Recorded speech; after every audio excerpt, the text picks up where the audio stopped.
نعم.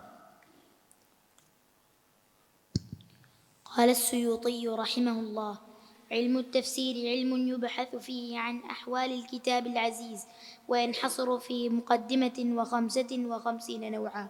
المقدمة: القرآن منزل على محمد صلى الله عليه وسلم للإعجاز بسورة منه، والسورة الطائفة الترجمة توقيفا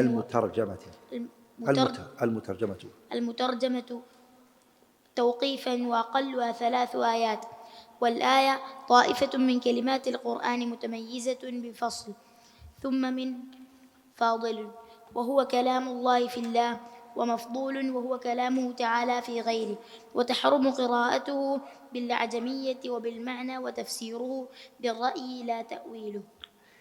Some of you guys are confusing your notes. The notes that you have is the sharh and the matan are merged together. So you explained it and he put in brackets the matan. And so what I should have done was put the matan at the top for you and then the sharh separate. But we're going to teach the matan. Inshallah ta'ala, just take the notes. You just take notes and you benefit that way. That was a mistake on my side. You should have had the matan separated from the sharh. But right now you have the sharh and the matan together. But it's better for you. Later you can go to Suyuti Sharh, inshallah ta'ala. And it's been translated in English for the first time. No one's translated the Nuqayah with the sharh like that. You guys are the first people to have it. So there might be mistakes. If you come across any mistakes, inshallah, bring it to my attention. قال السيوطي رحمه الله. Imam al-Suyuti mentioned here at the beginning, he mentioned 7 things. Write this down, everyone. 7 points Suyuti mentioned. Suyuti mentioned how many? He mentioned 7 points, rahimahullah. Point number 1, the definition of ilm al-tafsir. He defined tafsir. What Firas just read are 7 points. The first one is في تعريف علم التفسير, the definition of علم التفسير. Point number 2. Point number 2. في حصر أنواع علوم الحديث, restricting the types of علوم القرآن. Can you restrict it to a number, the علوم القرآن, and say this is the number of علوم القرآن types there are? Can you say that? We'll talk about that in this. He mentions that. Point number 3, تعريف المقدمة. What does مقدمة mean? What does the word مقدمة mean? And what's the difference between مقدمة and مقدمة? مقدمة and مقدمة. What's the difference between the two? Number 4, في تعريف القرآن العظيم, defining the Qur'an, the definition of the Qur'an.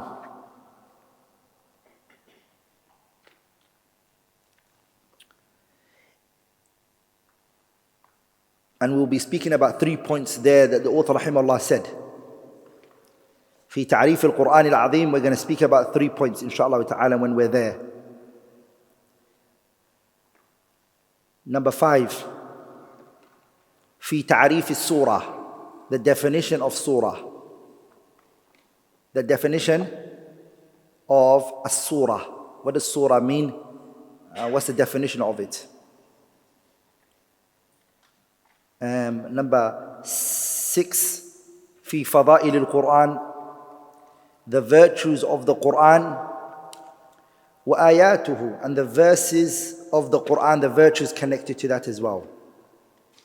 We're going to talk about virtues of the Qur'an and the verses from the Qur'an. And last but not least, the 7th point that the author here mentioned is في حكم قراءة القرآن بالعجمية. في حكم قراءة القرآن بالعجمية, reading the Qur'an in a foreign language. Reading the Qur'an in a foreign language. Those are the 7 points that the author mentioned in the beginning. Are we all together?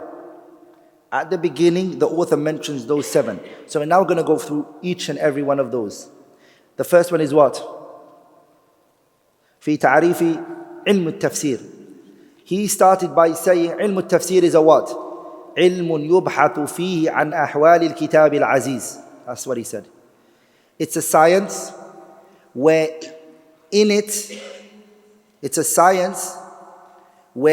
you study about the reality and the situation regarding the book of Allah Azza wa Jalla. Ilm al-Tafsir is a science where you're going to study, you're going to learn, you're going to look into. What are you going to study and what are you going to look into? You're going to study and you're going to look into the situation regarding the Qur'an. That's what you're going to research. That's what you're going to look at. Are we all together? That's point number 1 finished now, alhamdulillah. We defined what ilm al-tafsir means, right? The second point now, inshallah ta'ala. Point number 2 that the author mentioned, which is في حصر أنواع علوم القرآن. Restricting, can you restrict the Qur'an, the ulum al-Qur'an to an amount? How many types did he restrict it to? If you look at your note, he will say, it says, وَيَنْحَصِرُ فِي مُقَدِّمَةٍ وَخَمْسَةٍ نَوْعًا. 55 types. He's saying that the ulum al-Qur'an is in how many types? 55 types. خمسة 55, right? 55.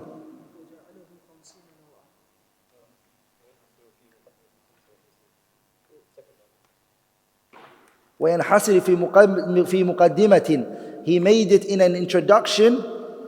He said that the ulum al-Qur'an is in 55 types. Are you with me, brothers? There's a book that he wrote before this. He wrote a big book before this. And he called it التحبير. If you look at your notes, you'll see it. وعملت كتابا في علوم القرآن اسمه التحبير. He said, what I did was, I authored a book in علوم القرآن, I called it التحبير. وأوصلت الأنواع إلى 100 نوع. And I reached it to how many types? So pay attention here.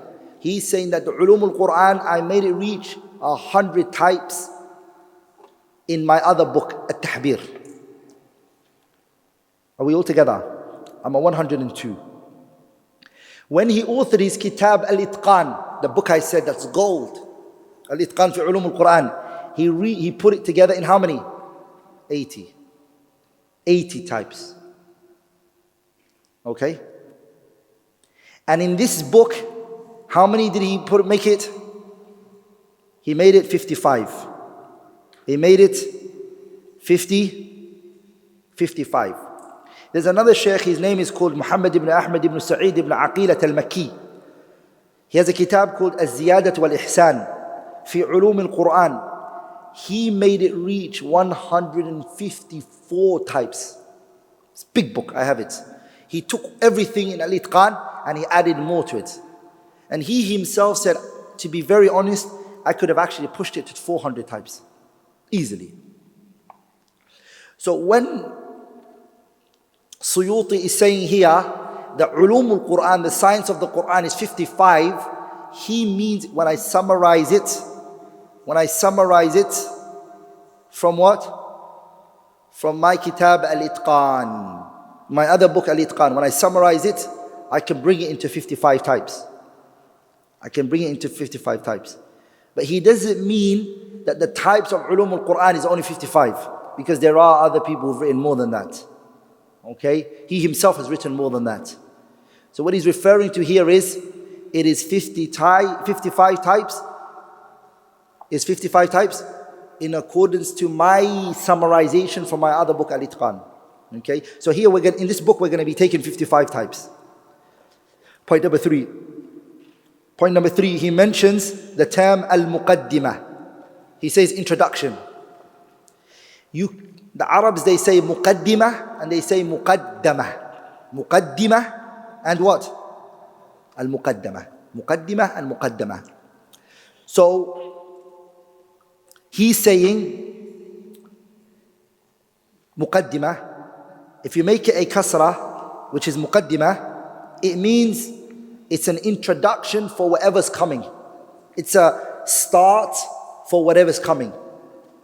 But when you say Muqaddamah, it means it makes the person surpass everyone else. Now, fourth point. So the word Muqaddimah in general, in Arabic, in English, it means introduction. Point number 4 that the author mentioned. He mentioned the definition of the Qur'an. Al-Qur'an al-Azim. And what was the definition he gave? He gave the Qur'an's definition as Al-Qur'an munazzalun ala Muhammadin sallallahu alayhi wa sallam lil-i'jazi bi suratin minhu. Let's cover it together. He says the Qur'an, the definition for it is munazzalun ala Muhammadin. Write whatever I'm saying, brothers. You can benefit by writing, okay? Al-Qur'an, the Qur'an is munazzalun, it's sent down on Muhammad sallallahu alayhi wa sallam. The Qur'an is sent down on Muhammad. Okay. Lil-i'jazi. What's the best definition? What's the best definition you guys think would suit to say lil-i'jazi, to make it ijaz for the people?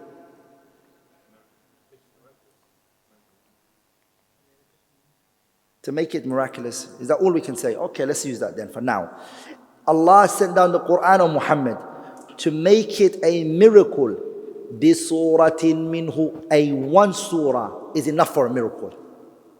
So, let's cover this in three angles. Okay? The author, first of all, he used the word al-i'jaz. Let's discuss that first.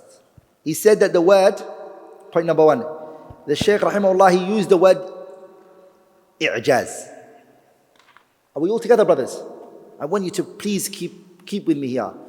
When he defined what the Qur'an means, he said that the Qur'an is munazzalun, it is sent down onto Muhammad lil-i'jaz. Okay? Bisuratin minhu, one surah from it is enough for it to be i'jaz. One surah. It doesn't have to be the whole Qur'an is not i'jaz necessarily. It all is, like in one surah is enough for it to be mu'jiza. Let's stand over this word mu'jiza. This term mu'jiza is not a term that was coined by Allah and His Messenger. It hasn't come in the Qur'an and nor has it come in the Sunnah. Okay? You won't find that word, mu'jiza. Because mu'jiza means al-amru al-khariqu lil-'ada. Anything that's outside the norms. That's what the word mu'jiza means, right? Isn't that what miraculous means? Something that's outside the norms. That's the definition of it. And it's also, according to the mutakallimin, it's only a miracle when there is tahaddi. Tahaddi means challenge. So it has to be outside the norms, and it also has to be a what? A challenge connected to it. Am I making sense here? And that's not found in the Qur'an or the Sunnah. The word mu'jiza. People use that word, mu'jiza, mu'jiza, mu'jiza, mu'jiza. The term mu'jiza is not found in the Qur'an or the Sunnah. It isn't.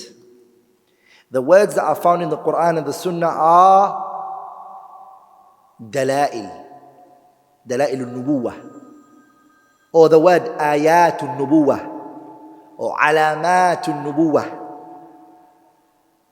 Are we all together, brothers? Those are the terms that we find. Dala'ilun nubuwah, ayatul nubuwah, alamatul nubuwah. Those are the terms that should be used. The reason why? If you say that the Qur'an is a mu'jiza, it's a miracle, it means it's a miracle because it's what? It has come with something outside the norms, and it's also a challenge. Are we all together? It's outside the norms, and it's also what? A challenge. Do we think that's the only thing that we should say that shows Nabiullah Muhammad's prophecy? Pay attention here. We say his entire biography is an indication of his prophecy. دلائل النبوة, علامات النبوة, آيات النبوة. His truthfulness is a sign for his prophecy. Not just what? Not just the Qur'an by itself, that it's you refer it to as a miracle. Are we all together, brothers? That's not the only thing that's a miracle. That's not the only thing that we believe is a evidence for his prophecy. وَلِذَلِكَ you find that the Qur'an is the strongest type of the Prophet's evidence, without a shadow of a doubt. The Qur'an is the strongest, because the Prophet ﷺ said in a hadith, مَا مِنَ الْأَنْبِيَاءِ, there is no prophet. مَا مِنَ الْأَنْبِيَاءِ نَبِيٌّ, there is no prophet from the prophets. إِلَّا أُعْطِيَ مِثْلَ مَا آمَنَ عَلَيْهِ الْبَشَرِ. He was given that which mankind can believe him in. There is no prophet except he was given something which mankind can believe him for. وَإِنَّمَا كَانَ الَّذِي أُوتِيتُ وَحْيًا, and that which I was given was a revelation. أَوْحَاهُ اللَّهُ إِلَيَّ, that Allah sent unto me. فَأَرْجُو, I hope because of that, أَنْ أَكُونَ أَكْثَرُهُمْ تَابِعًا يَوْمَ الْقِيَامَةِ, and because of that I hope that I will have the most followers the day of judgment. The Qur'an has something unique within the things that show his prophecy. His whole biography shows that he's a prophet. That he was an honest, truthful man.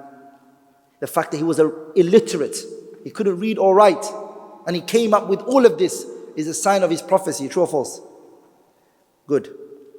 Like in the Qur'an has a unique thing that makes it amazing. And that is from all of the other miracles, all the other evidences that previous prophets came with. And the first one is the Messenger sallallahu alaihi wasallam's Dawrah Ilmiyyah, his evidences of his prophecy. From it is a revelation. The revelation is part of the Prophet's evidence. Are we all together? Nabiullah Nuh, Nabiullah Musa, the evidences of their prophecy was not their what? Revelation. Nabiullah Musa, the Torah was not a Dalail al-Nubuwah, an evidence for his prophecy. Are you with me, brothers? That's what Allah said about the ayah, وَأَدْخِلْ يَدَكَ فِي جَيْبِكَ تَخْرُجْ بَيْضَاءَ مِنْ غَيْرِ سُوءٍ فِي تِسْعِ آيَاتٍ إِلَى فِرْعَوْنَ وَقَوْمِهِ إِنَّهُمْ كَانُوا قَوْمًا فَاسِقِينَ. 9 signs we've given you, Musa. Torah is not from them. Are you with me, brothers? Number 2.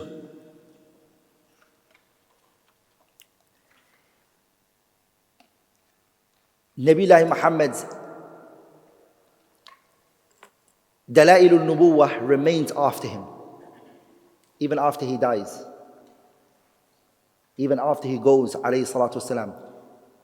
It remains after him. Every prophet, what he came with, it ended when he ended, or when he died. Ala kulli hal. Coming back, the word i'jaz is not a word to use. And the people who coined that term were the Mu'tazilah. And you know why they coined that word i'jaz? The reason why they coined the term i'jaz was because were the Arabs able to come with the likes of the Qur'an? The Mu'tazila said yes, they were able to come with the likes of the Qur'an. But Allah turned them away from coming with these likes. Are you with me, brothers? The ability is in them, but Allah turned them from it subhanahu wa ta'ala, and that's why they couldn't come with the likes of the Qur'an. Are you with me, brothers? Have you ever heard of something called as-sirfa? Read into that. That's what the Mu'tazila believe. They believe that the Arabs have the ability to come with the likes of the Qur'an, but Allah turned them away from it. Ajazahum. Allah made them weak. He subhanahu wa ta'ala, He diverted them from able to construct that. That's what that they said. And that's why they coined that term. We Ahlul Sunnah don't believe that term. We believe mu'jiza. Another mistake that he fell into, which is that he said that the reason why the Qur'an came down was lil-i'jaz, to weaken them. The word i'jaz, by the way, comes from the word da'f, weak. Okay? So the reason why the Qur'an came down was for it to be mu'jiza. That's why it came down. That's not true. The Qur'an didn't come down lil-i'jaz. So Suyuti's statement here is not correct. It didn't come down lil-i'jaz. It came down for what reason, brothers? Lil-hidayah. It came down to guide the people. Let's read the story of Nabiullah Musa. What did Musa say? اذهبا إلى فرعون إنه طغى. أما اذهب إلى فرعون. Go to Fir'aun. إنه طغى. He exceeded his limits. فقل, say to him, هل لك إلى أن تزكى. Underline the word تزكى. وأهديك إلى ربك فتخشى. Two things was what Nabiullah Musa was trying to achieve. Tazkiyah and hidayah. He was trying to purify him and he was trying to guide him.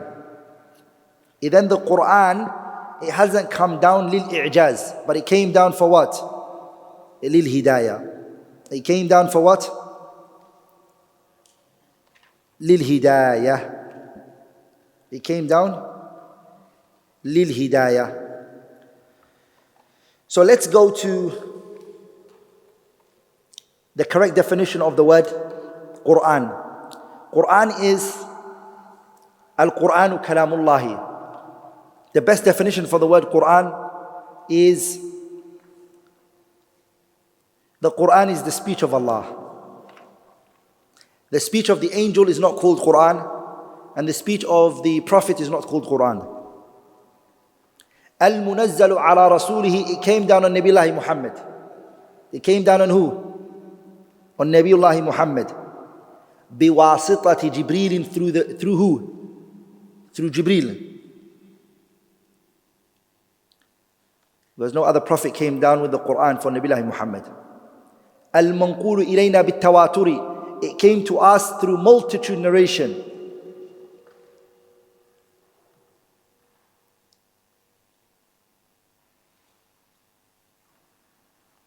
Point number four in the definition is al-muta'abbadu bitilawati. We worship Allah in the recitation of it. So what leaves that definition is Hadith al-Qudsi. Because Hadith al-Qudsi, we don't worship Allah based on the wordings. 4 points I mentioned. Al-Qur'anu kalamullahi, the Qur'an is the speech of Allah. Point number 2, al-munazzalu ala rasulihi, it came down on Nabiullah Muhammad biwasitati Jibreel, through Jibreel alayhi salatu wasalam. Number 3, al-manqulu ilayna bit-tawaturi, the Qur'an came to us through multitude narration. And number 4, al-muta'abbadu bitilawatihi, we worship Allah and we get closer to Him by every single letter of the Qur'an. Number 5, which is the last one, point number 5, which is the last one, al-mutahadda bi suratin minhu. Allah challenged subhanahu wa ta'ala a surah from it. Al-mutahadda bi suratin minhu. A challenge has been put out for a surah from it. Now let's come to point number 5. Point number 5 is what? The definition of a surah. Sah? Definition of a surah. What does surah mean? The author rahimahullah, he explained surah means الطائفة المترجمة توقيفا وأقلها 3 آيات والآيات طائفة من كلمات القرآن المتميز بفصل. 3 points I want to mention, inshallah ta'ala. 3 points I want to speak about here. Surah is what? It's a portion of verses that came to us through a text. The way that we know a surah is not our own ijtihad, it's tawqifi. So it's verses that came together that we were informed textually by the Messenger alayhi salatu wasalam. That's what surah means. Surah is ayats that came together that we came to know about it through a text from the Messenger alayhi salatu wasalam. This term, as-surah, Is it in the Qur'an? Is it in the Sunnah? Was it used or was it later introduced? No, it's in the Qur'an. Allah said in Surah Tawbah, يحذر المنافقون أن تنزل عليهم سورة تنبئهم بما في قلوبهم يحذر المنافقون أن تنزل عليهم سورة تنبئهم بما في قلوبهم قل استهزئوا إن الله مخرج ما تحذرون. Allah said أن تنزل عليهم سورة. In Surah At-Tawbah, in another place, Allah said, وَإِذَا أُنزِلَتْ سُورَةٌ أَنْ آمِنُوا بِاللَّهِ وَجَاهِدُوا مَعَ رَسُولِهِ استأذنك أولي الطول منهم وقالوا ذرنا نكن مع القاعدين. Again, the word surah was used in that verse. وَإِذَا أُنزِلَتْ سُورَةٌ, when a verse was sent on them, or a chapter. وقال تعالى, Allah said in another place, سورة أنزلناها وفرضناها وأنزلنا فيها آيات بينات لعلكم تذكرون.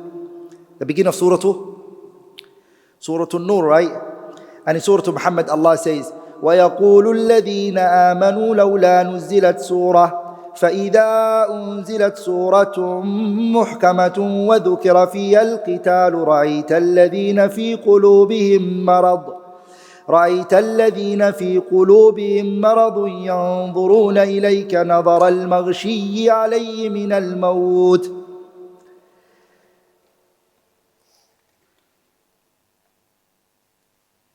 Surah Muhammad, right? And that's Surah Muhammad as well. So you can see that the word surah was used in the Qur'an. It's a word used in the Qur'an. And it's also used by the Messenger sallallahu alayhi wa sallam in the hadith where he said, hadith Abu Umamah al-Bahili, اقرأوا القرآن, recite the Qur'an, فإنه يأتي يوم القيامة شفيعا لأصحابه. Recite the Qur'an, for the Qur'an will come for the reciter the day of judgment as an intercessor. اقرأوا الزهروين من بقرة and Surah Al Imran. The Prophet said, اقرأوا, read. الزهروين. الزهروين is what? The Prophet said, Al-Baqaratu wa Surah Al Imran. Look what he used. Wa Surah Al Imran, he said, sallallahu alayhi wa sallam. So the word surah was used by the Messenger sallallahu alayhi wa sallam. Also, the surahs of the Qur'an, it was not the Sahaba's ijtihad. The Sahabas didn't say, let's try to think of what we can make a surah or what we can't make a surah. The concept of what constitutes a surah is text, meaning it's taken from the Messenger alayhi salatu wasalam. وَهَذَا مَحَلُّ إِجْمَعٍ. There's no difference of opinion that the surah, it's not for anyone to determine what is a surah or not. It's not a ijtihad that the ulama did. ولذلك السيوطي said, الإجماع والنصوص المترادفة على أن ترتيب الآيات توقيفي لا شبهة في ذلك، وأما الإجماع فنقله غير واحد منهم الزركشي وفي البرهان وأبو جعفر بن الزبير في مناسباته وعباراته ترتيب الآيات في صورها واقع بتوقيفه وأمره من غير خلاف في هذا بين المسلمين. انتهى كلامه. He said that in his what?